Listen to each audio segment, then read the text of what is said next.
I'm Kathryn Samson, and we've reached the sixth in our series where we analyse what makes an outstanding piece of graphic design.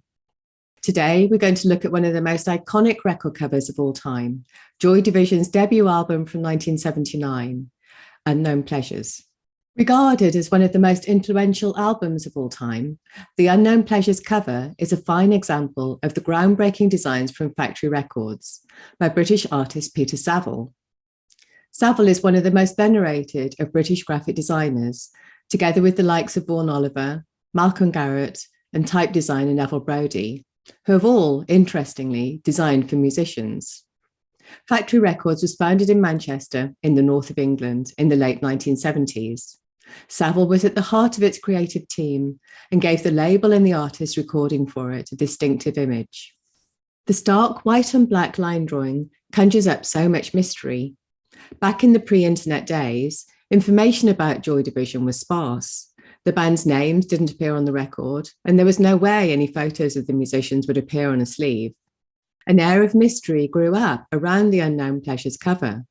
Saville has explained in interviews, like many musicians working on their debut release, Joy Division had a very strong idea of how they wanted the cover to look.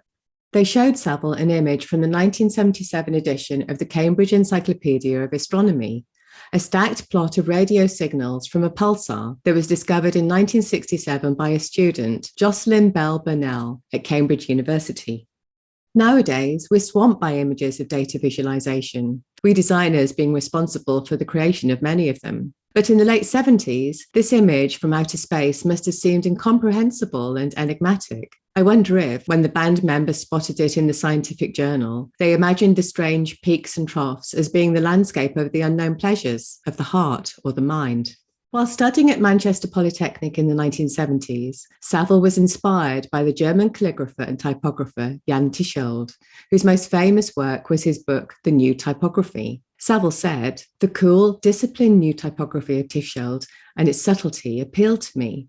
I found a parallel in it for the new wave that was evolving out of punk." His work on the Unknown Pleasures cover and subsequent work for New Order is a demonstration of that.